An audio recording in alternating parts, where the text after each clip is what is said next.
Okay, in this video I am discussing problems regarding verb to, and that was given last week, maybe last week or 2 weeks earlier, I don't know. Anyway, so I want all of you to check your answer and share your score right after you finish watching this video. Okay, here we go, let's begin. Neither of them, our first sentence says neither of them are going to attend the party on 10th October. So did you find the error? Hope you did. Neither of them, the given sentence is initiated with the word neither, and as I have already mentioned that neither, if the sentence initiated with neither, either, each or every, the verb will always be singular, and that is. So the correct form should be neither of them is going to attend. Neither of them is going to attend with the correct form. So option B will be the correct answer. Next, question number 2. He walked 5 miles, which are really a great distance. We do not need to the whole sentence because we have already got the answer, and that is. Why it is? Because it is indicating, the subject is indicating as singular subject, and that is why we have to use is instead of are. He walked 5 miles, which is really a great distance. A great distance, a great amount is always considered as singular. That is why we have to use singular verb, and that is. Clear? Okay, next question. Okay, question number 3 says either my colleague or a peon are coming home with the material today. Okay, either my colleague or a peon. The sentence is also initiated with either, as I have already mentioned. If a sentence initiated with either, neither, each or every, the verb will be singular. But here the case is different, because the sentence is initiated with the word either. At the same time, the sentence is also linked with the word or. So you have to place the verb according to the subject that is given after the conjunction or not, and that is. Clear? So a peon is considered as singular subject, and that is why we have to use is instead of are. Clear? So the correct sentence should be either my colleague or a peon is coming home with the material today. Next, question number 5, it says the rise and fall of the tide are due to lunar influence. Okay, so as I have already mentioned in the previous video, rise and fall is considered always rise and fall is always considered as singular subject, no matter whether it is linked with and, it doesn't matter at all. We have to use singular verb, because rise and fall indicating particular one thing. Okay, and that is why we have to use we have to use a singular verb, and that is. So the rise and fall of the tide is due to lunar influence. Clear? Okay, next, many a man has succumbed to this temptation. So many a man, many is always plural. Okay, many men, many persons, many people, many boys, many girls, etc. is always considered as plural subject or plural verb. But many a man, when there is when there is a is indicating, a is given in the sentence after many, everything should be singular. Everything, whether it is subject or verb, everything will be singular, and that is why many a man has, we have to use has after many a man. Clear? So the correct sentence should be many a man has succumbed to this temptation. Okay, next, question number 6. The introduction of tea, coffee and such other beverages have not been without some effect. Okay, if we take a close look to the sentence, we find that the subject is singular. No matter whether it is tea, coffee and such other beverages, it doesn't matter at all, because these are not the subjects. The subject is the introduction. They are talking about the introduction. So introduction is considered as singular. That is why the verb should be singular, and that is has. So the correct form of the sentence should be the introduction of tea, coffee and such other beverages has not been. Has, we have to use has because the subject introduction is singular. Okay, here has is indicating the subject, not tea, coffee and such other beverages. Clear? Okay, question number 7. The newer type of automatic machines wash clothes faster. Here the subject is the newer type, not automatic machines. This is not a subject. Here the subject is the newer type. So the the subject, the newer type is considered as singular, the newer type, not types, the newer type. That's why the verb would be singular, and that is washes, washes. So the newer type of automatic machines washes clothes faster. Okay, next question number 8.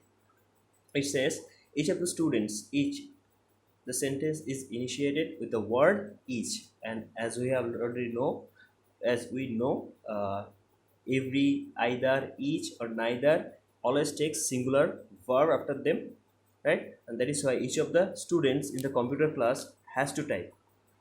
So has the given verb is singular, so it is correct, but the pronoun is different. The pronoun is given here, it is plural pronoun there, so we have to use has, sorry, his instead of there, because the pronoun should be singular, because the subject is singular.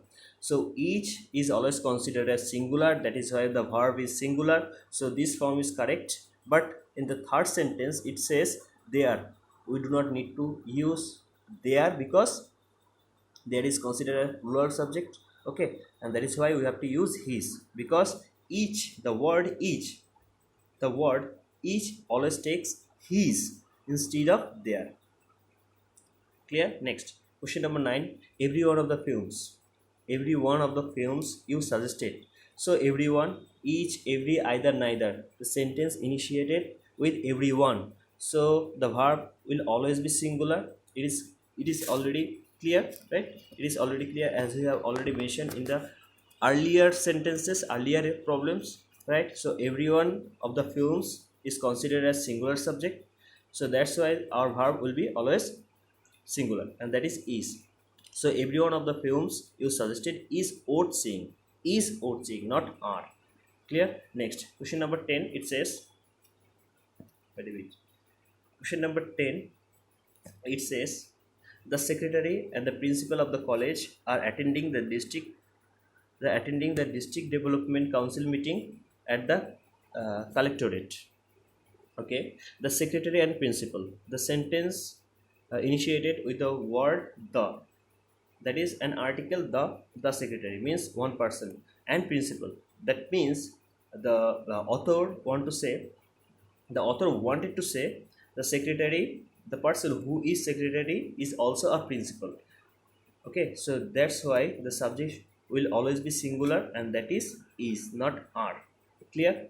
So the secretary and principal of the college is attending the district development council meeting at the collectorate. Okay, next, এবার 11 থেকে যেটা রয়েছে, 11 থেকে বাকিগুলো আমি বাংলায় বলবো, তোমরা বলবে ইংলিশে তোমরা বুঝতে পারছো কি না বা ঠিকঠাক বলছি কিনা। যদি বুঝতে না পারো তাহলে আমি পরের ভিডিওগুলো বাংলায় করব, কারণ আমি চাইছি যারা ওল্ড ব্যাচের স্টুডেন্ট তাদেরকে একটু ইংলিশ, তাদের ভিডিওগুলো এখন থেকে ইংলিশ করানোর জন্য এরকম চিন্তাভাবনা করছি।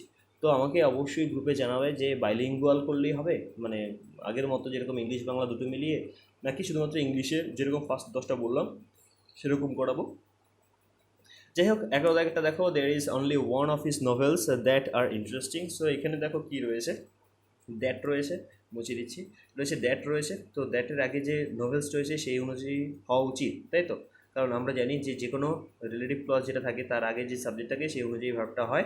তো সেই হিসেবে এখানে আরটা ঠিক রয়েছে, কিন্তু অ্যাট দ্য সেম টাইম আমাদেরকে দেখতে হবে যে অনলিও রয়েছে। তো যেখানে অনলি থাকবে সেটা সবসময় সিঙ্গুলারই বসে সাধারণত। তো there is only one of his novels, so only যেহেতু রয়েছে তাই এখানে আরের বদলে ইজ হবে। এখানে ওই যে নিয়মটা বলছি সেই নিয়মটাকে ভায়োলেশন করছে, কারণ যেহেতু অনলি রয়েছে তাই।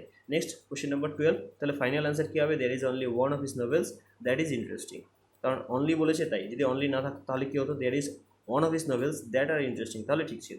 এই দ্যাট কাকে ইন্ডিকেট করছিল? তখন নভেলকে, সেই জন্য আরটা ঠিক ছিল। কিন্তু যখনই অনলি দেবো তখন এই দ্যাটটা নভেলকে তো করবে, কিন্তু এই যে ভার্বটা হবে সে সবসময় অনলিকেই করবে, অনলির পরে যে সাবজেক্ট রয়েছে সেটাকে করবে। ক্লিয়ার?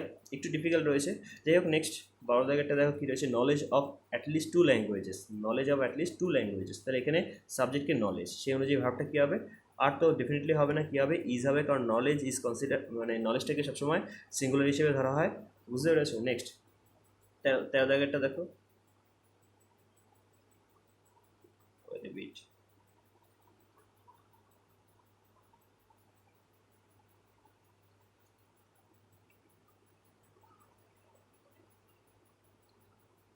আচ্ছা 13 জায়গাটা দেখো কি রয়েছে, it is I who is to blame for this bad situation. So এখানে দেখো কি রয়েছে, হু, আমরা জানি হু যে রিলেটিভ ক্লজ রয়েছে তার আগে যে সাবজেক্ট থাকে সেই অনুযায়ী ভার্বটা হয়, দ্যাট ইজ অ্যাম। এখানে ইজ হবে না, অ্যাম হবে, কারণ হুয়ের আগে ভার্বটা, হুয়ের আগে সাবজেক্টটা আই রয়েছে। বুঝতে পেরেছো? তাহলে ফাইনাল অ্যান্সার কী হবে, it is I who am to blame. এখানে ইজ হবে না, যদি হি হতো it is he who is to blame তাহলে ঠিক ছিল, কিন্তু এখানে আই যেহেতু রয়েছে তাই এটা অ্যাম হবে। ক্লিয়ার? নেক্সট 14 জায়গাটা দেখো, romanticism of melancholy in art and literature are the reason for insensitivity to those suffering from depression. আচ্ছা, এখানে কি রয়েছে, romanticism of melancholy in art and literature. Okay, তাহলে এখানে দেখো সাবজেক্টটা কী রয়েছে, রোমান্টিসিজম, এটা সিঙ্গুলার, সেই অনুযায়ী ভাবটা কী হবে, সিঙ্গুলার হবে। যেটা এখানে ইজ দেওয়া মানে আর দেওয়া রয়েছে এটা ভুল, কী হবে, ইজ হবে, কারণ রোমান্টিসিজমের কথা বলা হয়েছে। বুঝতে পেরেছ?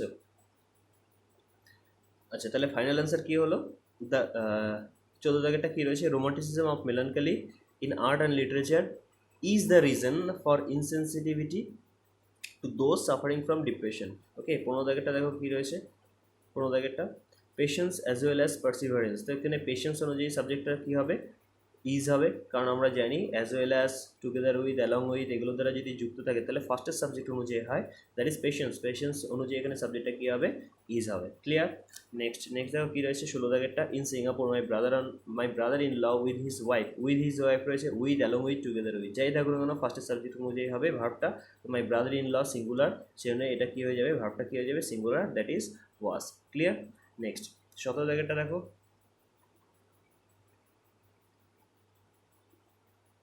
আচ্ছা 17 জায়গাটা দেখো, a hot and a cold spring was found near each other.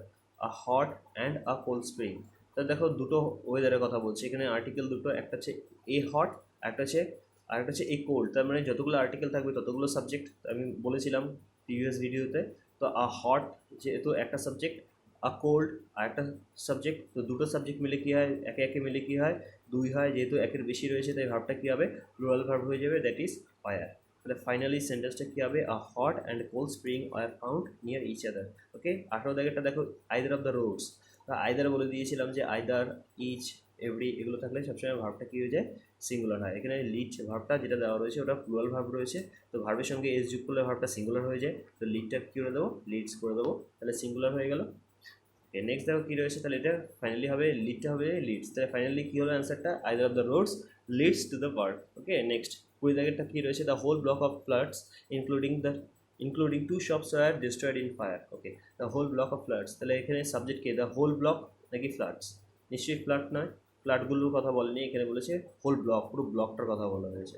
বুঝতে পেরেছি? তাহলে হোল ব্লকটা কনসিডার কী করা হয়, সিঙ্গুলার হিসেবে, সেজন্য ভার্বটা কী হবে, অয়ার না হয়ে কী হবে, ওয়াজ হবে। ক্লিয়ার? তাহলে ফাইনালি অ্যান্সারটা কী হলো, the whole block of flats including 2 shops was destroyed in fire. Clear? Next 21 21টা দেখো কি রয়েছে, দ্য সামান সাবস্টেন্স। আমি আগের দিন বলে দিয়েছিলাম সামান সাবস্টেন্স মানে কি, সামারি, বিষয়বস্তু। তো বিষয়বস্তু যদি হয় তাহলে বিষয়বস্তু একটা সিঙ্গুলার সাবজেক্ট, অ্যান্ড দ্বারা যুক্ত থাকুক আর না থাকুক এটা কোনো ম্যাটারই করে না। তো আমরা দেখবো সামান সাবস্টেন্স রয়েছে মানে হচ্ছে একটা জিনিসকে বোঝাচ্ছে, সেজন্য সাবজেক্টটা কী হবে, সবসময় সিঙ্গুলার হবে। তাহলে এখানে ভার্বটা সিঙ্গুলার হবে যেহেতু সাবজেক্টটা সিঙ্গুলার রয়েছে। তাহলে the sum and substance of his poem is as follows. Clear? Next দেখো 22টা, neither of the 5 accused could be convicted. তো নাইদার রয়েছে, তো নাইদার থাকলে কী হবে, ভার্বটা, আচ্ছা নাইদার রয়েছে তো ভার্বটা তো সিঙ্গুলার হওয়ারই কথা, তো এখানে তো ভার্ব নেই, neither of the 5 accused could be convicted.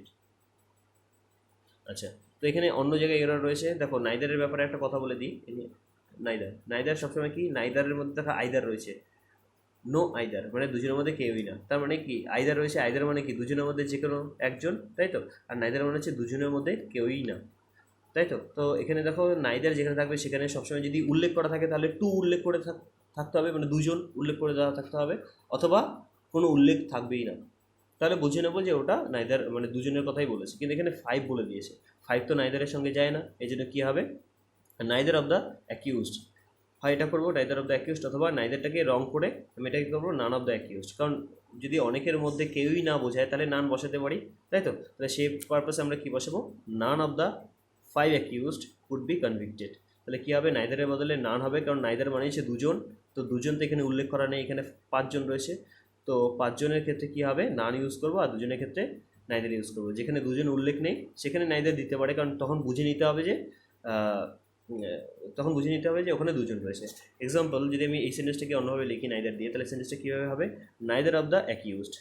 তো যদি 5 না থাকতো, নাইদার অফ দ্য অ্যাকিউজ যদি থাকতো সেন্টেন্সটা, তাহলে কারেক্ট হতো। কারণ কি, কারণ নাইদার অফ দ্য অ্যাকিউজড মানে দুজন অ্যাকিউজডের কথাই বলেছিল তখন, বুঝতে পারছো? যদি উল্লেখ করে দেওয়া থাকে তাহলে উল্লেখ করে দিতে হবে যে কতজন, আর যদি উল্লেখ না থাকে তাহলে নাইদার বুঝতে পারে। ক্লিয়ার হয়েছে? Very good. যদি ক্লিয়ার হয়ে থাকে, আর না হয়ে থাকলে আমাকে বলবে। নেক্সট দেখো কী রয়েছে পেশেন্টটা, the strain of all the difficulties, vexation and anxieties are more than he could bit.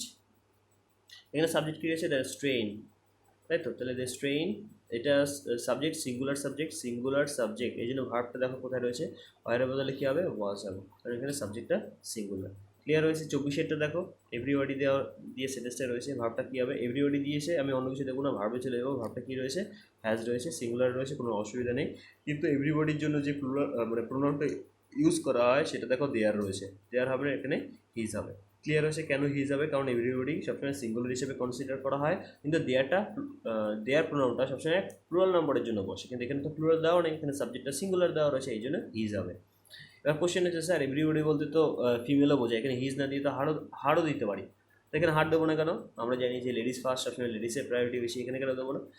তো তাদের কাছে মানে তাদের আমি একটা জিনিসই বলবো, দেখো লেডিস ফার্স্ট সেটা অন্য জায়গায়, কিন্তু এখানে যখন গ্রামারের ব্যাপার আসবে সেক্ষেত্রে মানে জেন্টস ফার্স্ট, বুঝতে পেরেছো? মেলদের প্রায়োরিটি বেশি, তো সেই জন্য এখানে হিজ না, অ্যাকচুয়ালি ব্যাপারটা ওরকম নয়, এখানে আমি হিজ আর হার ওভাবে দিতে পারতাম, হিজ আর হার, অথবা এভরি ওয়ান বা এভরি ইচ, এগুলোর যে প্রোনাউনটা বসে সেটা সবসময় হিজ হিসেবেই কনসিডার করা হয়, যেটা মেল ফরম্যাট, বুঝতে পেরেছো?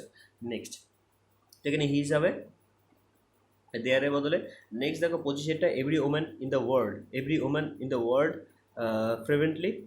ফার্ভেন্টলি হোপস দ্যাট দেয়ার চাইল্ড এখানে হবে না, এখানে উল্লেখ করে দিয়েছে যে এভরি ওম্যান বলে দিয়েছে যেহেতু, সেই জন্য এখানে দেয়ারের বদলে কী হবে, হার হবে, বুঝতে পেরেছো? এভরি ওম্যান বলে দিয়েছি, এভরি ওয়ান বলেনি, তো এখানে হার হবে। নেক্সট দেখো 26-এরটা 26, কোশ্চেন নাম্বার 26, দেখো কী রয়েছে, কোশ্চেন নাম্বার 26 বলেছে নাইদার অফ দেম, নাইদার রয়েছে, তো সিঙ্গুলার হওয়া উচিত, তো দেয়ার রয়েছে, দেয়ারটা হবে না, কী হবে, হিজ, তাই তো? Neither of them sent his papers in time for the last seminar, তো এটা হিজ হবে, দেয়ারের বদলে হিজ হবে। 27-টা কী রয়েছে দেখো, this is a strange world where each one রয়েছে, সিঙ্গুলার হবে। পারসিউজ, সিঙ্গুলার ভার্ব দিয়েছে, নো প্রবলেম, কিন্তু দেয়ারটা প্লুরাল দিয়ে দিয়েছে, তো কী হবে, হিজ, বুঝতে পেরেছো? মানে যদি আমি দেখি যে সাবজেক্টটা সিঙ্গুলার, তাহলে ভার্বটা তো সিঙ্গুলার দেবো, তার সাথে সাথে যে প্রোনাউনটা থাকবে সেটাও সিঙ্গুলার, এরপরে যদি অন্য কিছু থাকতো সেটাও সিঙ্গুলার, সব সিঙ্গুলার দেবো, বুঝতে পেরেছো? তাহলে কী হবে, this is a strange world where each one pursues his own golden bubble, বুঝতে পেরেছো? নেক্সট দেখো 28-টা কী হবে, 28-টা দেখো, if it were possible to get near when one of the volcanic eruptions take place, we would see a grand sight. If it were possible to get near, যদি এটা possible হতো to get near, তাই তো, when one of the volcanic eruptions, এখানে take দেওয়া রয়েছে, দেখো one of the রয়েছে, অফ দ্যার পরে প্লুরাল নাম্বার বসে, সেটা তো বলেই দিয়েছি, ভলকানিক ইরাপশনস রয়েছে, ইরাপশন নেই, one of the volcanic eruption, take হবে না, কী হবে, টেক্স প্লেস হবে, কারণ ভার্বের সঙ্গে এস বা ইএস হলে সেটা কী হয়ে যায়, সিঙ্গুলার ভার্ব হয়ে যায়। এখানে সাবজেক্টটা ওয়ান রয়েছে, ওয়ান অনুযায়ী ভার্বটা সিঙ্গুলার হবে, that is takes, not take, বুঝতে পেরেছে? নেক্সট দেখো কী রয়েছে, 28 হলো 29 জায়গাটা দেখো, আচ্ছা 29 জায়গাটা দেখো, a rise in rents and wages have been found to go together, আচ্ছা তো এখানে বলেছে rise in rents and wages, তাহলে এখানে কি সাবজেক্টটা কে, রাইজ, নিশ্চয়ই রাইজটা মানে যেটা বৃদ্ধি হয়, রেন্টস অ্যান্ড ওয়েজেস, তো এখানে সাবজেক্টটা রাইজ, রেন্টস অ্যান্ড ওয়েজেস নয় কিন্তু সাবজেক্ট, এখানে রাইজ অনুযায়ী সাবজেক্টটা কী হবে, মানে ভার্বটা কী হবে, সিঙ্গুলার হবে, হ্যাজ হবে, বুঝতে পেরেছো? ফার্স্টে যেটা থাকে সেই অনুযায়ী সাবজেক্টটা হয়, একদম ফার্স্টে যেটা থাকে সেই অ্যাকচুয়ালি সাবজেক্ট হয়, বুঝতে পেরেছো? তাহলে আর রাইজ যেহেতু সিঙ্গুলার, এই জন্য ভার্বটা এখানে সিঙ্গুলার হবে। ক্লিয়ার? 30-এরটা দেখো কী রয়েছে, হি is one of those few post colonial writer, তো রাইটার হবে না, এখানে কী হবে, রাইটার্স হবে, রাইটার্স, বাকিগুলো পড়লাম না, আশা করি সব ঠিকই আছে। তো এটা রাইটার্স হবে। কেন? কারণ বলছি he is one of those few post colonial writers. এগুলো ওয়ান অফ দোজ দিয়েছে, ওয়ানের পর অফ দিয়েছে। আমি জানি যে অফ অথবা অফদার পরে যে নাম্বার ইউজ করতে হবে, নাম্বারগুলো সবসময় প্লুরাল নাম্বার ইউজ করতে হবে, দ্যাট ইজ দোজ, ঠিক আছে, plural number. Few post colonial writer হবে না, কী হবে? রাইটার্স। ওকে, রাইটার্স। তারপরে দেখো, তারপরে কী রয়েছে? হু বিলিভস দিলে সেন্টেন্সটা তো ভুল হয়ে গেল, কারণ এখানে রাইটার্স অনুযায়ী কী হবে? সাবজেক্টটা কী হবে? তোমার বিলিভ হবে, তাহলে কী হবে? Writers who believe. তার মানে এই সেন্টেন্সে দুটো এরর রয়েছে, অপশন এটা কারেক্ট অ্যান্সার হবে এখানে, কিন্তু দুটো এরর রয়েছে যেহেতু, তো কী হবে? Writers who believe. বিলিভটা plural number, plural verb believe, কিন্তু বিলিভসটা সিঙ্গুলার ভার্ব। বুঝতে পেরেছো? আচ্ছা, নেক্সট দেখো কী রয়েছে, তাহলে এখানে অপশন এতে এরর হবে। 31 দেখো, one of the peculiarities of their পরে প্লুরাল নাম্বার ইউজ করেছে, ঠিক আছে, no problem. Which distinguishes the present is the multiplication of books. আচ্ছা, তো এখানে দেখো প্রবলেমটা কী রয়েছে, 31 ওয়ান অফ দ্য পিকুলারিটিস, ঠিক আছে, এটা কী করেছে ওরা? এটা প্লুরাল নাম্বারে করেছে, ঠিক আছে, কারণ ওয়ানের পরে অফ দ্য রয়েছে তাই প্লুরাল নাম্বারে হলো, ঠিক আছে। হুইচ ডিস্টিংগুইশেস, থার্ড, এটা ভার্বটা কী দিয়েছে? সিঙ্গুলার ভার্ব দিয়েছে। সিঙ্গুলার ভার্ব দিয়েছে কী করে বুঝতে পারবো? দেখো ভার্বের সঙ্গে এস রয়েছে, ভার্বের সঙ্গে এস থাকলে সিঙ্গুলার ভার্ব হয়, কিন্তু নাম্বারের সঙ্গে কোনো নাউনের সঙ্গে এস থাকলে নাউনটা প্লুরাল নাম্বারে হয়ে যায়। এখানে ভার্বের সঙ্গে এস দিয়েছে তাই ভার্বটা সিঙ্গুলার ভার্ব, কিন্তু হুইচের আগে, হুইচ একটা রিলেটিভ ক্লজ, হুইচের আগে যে সাবজেক্টটা দেওয়া রয়েছে সেটা প্লুরাল সাবজেক্ট দেওয়া রয়েছে বা প্লুরাল নাম্বারে দেওয়া রয়েছে, এই জন্য ভার্বটাও আমাকে প্লুরালে করতে হবে, দ্যাট ইজ ডিস্টিংগুইশ, নট ডিস্টিংগুইশেস। তো এখানে ডিস্টিংগুইশেসের বদলে আমাকে করতে হবে ডিস্টিংগুইশ। ক্লিয়ার? প্রেজেন্টেজ। পরে দেখো ইজ দেখে কারো কনফিউজ হতে পারে, কনফিউশন হতে পারে স্যার, এখানে তো ইজটা তাহলে সেই অনুযায়ী তো সিঙ্গুলার ঠিকই রয়েছে, কারণ ডিস্টিংগুইশ যদি এখানে সিঙ্গুলার, এখানে যদি ডিস্টিংগুইশটা যদি ডিস্টিংগুইশেসটা যদি ভুল হয় তাহলে ইজটা কেন ভুল হবে না? ইজটাও তো সিঙ্গুলার, ডিস্টিংগুইশটাও সিঙ্গুলার, এটাকে আপনি বলছেন প্লুরাল নাম্বারে প্লুরাল ভার্বে ইউজ করতে, কিন্তু এটাকে কেন আমি আর করবো না, এটাকে কেন ইজ রাখবো? কোশ্চেন হচ্ছে দেখো এখানে ইজ যেটা রয়েছে সেই ইজটা কিন্তু ওয়ানকে বোঝাচ্ছে, কিন্তু এখানে যে ডিস্টিংগুইশ বোঝাচ্ছে সেটা কিন্তু এই পিকুলারিটিসকে বোঝাচ্ছে। ভালো করে বুঝবে আমি কী বলতে চাইছি। দেখো এখানে যে ডিস্টিংগুইশেস বলেছে, ডিস্টিংগুইশ হবে ইএসটা বাদ, এখানে যে ডিস্টিংগুইশ বলেছে সেটা হুইচ অনুযায়ী হবে, যেহেতু সেজন্য এটা কি পিকুলারিটিসকে বলেছে। ক্লিয়ার? সেই অনুযায়ী এখানে সাবজেক্ট আর ভার্ব ঠিক আছে, কিন্তু এখানে যে ইজটা রয়েছে সেটা কিন্তু এই ওয়ানকে ইঙ্গিত করছে, এই জন্য ভার্বটা সিঙ্গুলার হবে। ভালো করে সেন্টেন্সটা পড়ে একবার বুঝে তাহলে বলো, আমাকে বলো আর জিজ্ঞাসা করো যে বুঝতে পারো কিনা, পেরেছো কিনা। 32 দেখো কী রয়েছে? নাইদার অফ দেম, নাইদার রয়েছে তো সিঙ্গুলার হবে ডেফিনেটলি, নাইদার অফ দেম, তাহলে আরটা কী হয়ে যাবে? ইজ হয়ে যাবে। নেক্সট দেখো 33 10 miles are long distance, R long দেখেছি, তো আর লং ডিস্টেন্স দেখেছি, একটা ডিস্টেন্সকে উল্লেখ করছে, সেটা কি একটা উল্লেখ রয়েছে যে একটা কত বড় ডিস্টেন্স, একটা বড় ডিস্টেন্স, তো সেই পারপাসে ইউজ করেছে, বড় ডিস্টেন্সটাকে ইঙ্গিত করছে, সেই জন্য সাবজেক্টটা কী হয়ে যাবে? সিঙ্গুলার হয়ে যাবে, that is 10 miles is a long distance. Okay, কিন্তু এখানে আমি যদি সেন্টেন্সটাকে ঘুরিয়ে লিখতাম তাহলে কি হতো? এখানে 10 মাইলস আর লং ডিস্টেন্স রয়েছে, তো আমি যদি এটাকে এরকম করতাম 10 miles dash still to move, তারপরে কী হতো এক্ষেত্রে? 10 মাইলস, সেক্ষেত্রে আর হতো আর স্টিল টু মুভ, মানে আমাদের এখনও 10 মাইলস মুভ করতে হবে, সেক্ষেত্রে প্লুরাল হচ্ছে, কারণ 10 মাইলস কিন্তু এখানে ডিস্টেন্সটাকে ইঙ্গিত করছে না, এখানে 10 মাইলস ইন্ডিভিজুয়াল মাইলকে বলছে, এখন 10টা মাইল আমাদেরকে হাঁটতে হবে। আর এখানে বলেছে, এখানে যে সেন্টেন্সটা দেওয়া রয়েছে এখানে বলছে 10 মাইল আছে, একটা বড় ডিস্টেন্সকে ইঙ্গিত করছে। বুঝতে পেরেছে? তো পার্থক্য বুঝতে হবে তোমাদেরকে, কনটেক্সটে কী বলতে চাইছে সেটা বুঝতে হবে ভালো করে। 34 দেখো, if Mahatma Gandhi was alive, এরকম হয় না, ওয়ার অ্যালাইভ হবে, কারণ এটা হচ্ছে ইম্পসিবল অ্যাকশন মানে হচ্ছে কি এই অ্যাকশন কখনো পসিবল না। যদি মহাত্মা গান্ধী যদি জীবিত থাকতেন তাহলে সেই অর্থে কী হবে? যদি থাকতো তাহলে এরকম হতো, তার মানে এটা কি কখনো পসিবল সে জীবিত হবে? যেগুলো কখনোই পসিবল না সেগুলোকে বলা হয় সাপোজিশনাল সেন্টেন্স। তো সাপোজিশনাল সেন্টেন্সে সবসময় আমরা একটা ভার্ব সম্পর্কেই জানি, সেটা ওয়ার। তোমার সাবজেক্ট যাই হোক না কেন, সাপোজিশনাল সেন্টেন্স, সাপোজ মানে কি ধরে নেওয়া, সাপোজিশনাল সেন্টেন্স, তো সেগুলোর ক্ষেত্রে সবসময় ওয়ার ইউজ করা। যেমন if I are a bird I would fly in sky, যদি আমি পাখি হতাম আকাশে উড়ে বেড়াতাম, তো সেক্ষেত্রে কী হবে? ওয়ার ইউজ করা হবে। বুঝতে পেরেছো? এক্ষেত্রেও তোমাকে ওয়ার ইউজ করতে হবে। ক্লিয়ার হয়েছে? তো সাপোজিশনাল সেন্টেন্স আর কন্ডিশনাল সেন্টেন্স একদিন আলোচনা করে দেবো। কন্ডিশনাল সেন্টেন্স তো বুঝতে পেরেছো, সাপোজিশনাল সেন্টেন্স একদিন আলোচনা করে দেবো। ওর মধ্যে মুডটাও পড়ে, মুড MWD ভার্বের আমরা থার্ড আর ফোর্থ পার্টে এই মুডটা আলোচনা করবো, যে মুডটা কি, ওর মধ্যে সাপোজিশনাল সেন্টেন্স রয়েছে। যাই হোক নেক্সট দেখো কী রয়েছে 35 having acquired some experience she is no longer one of those who believes every explanation they are given okay having acquired some experience she is no longer one of those she is no longer one of those who believes গণ্ডগোল তো এখানেই রয়েছে হু রয়েছে তো হুয়ের আগে যে subject রয়েছে সেই অনুযায়ী ভার্ব হবে তাহলে দোজ রয়েছে দোজটা কি প্লুরাল সাবজেক্ট বা প্লুরাল নাম্বার ওকে তো প্লুরাল নাম্বার অনুযায়ী ভার্বটা কী হওয়া উচিত প্লুরাল ভার্ব হওয়া উচিত কিন্তু এখানে বিলিভস রয়েছে বিলিভসটা কি সিঙ্গুলার ভার্ব কারণ ভার্বের সঙ্গে এস রয়েছে তাই এটা সিঙ্গুলার দেওয়া রয়েছে কিন্তু আমি কী করবো ভার্বের সঙ্গে এসটা রিমুভ করে দিলেই ভার্বটা প্লুরাল ভার্ব হয়ে যায় এখানে আমরা করবো বিলিভ BELIEVE বিলিভ ওকে তো ফাইনালি সেন্টেন্সটা কী হলো সেন্টেন্সটা এরকম হবে having acquired some experience she is no longer one of those who believe every explanation they are given clear তো 35টা আমি দিয়েছি তো এই 35টা আশা করি বুঝতে পেরেছো তো বাকি কাজগুলো এখন আবার দিচ্ছি অল দ্য বেস্ট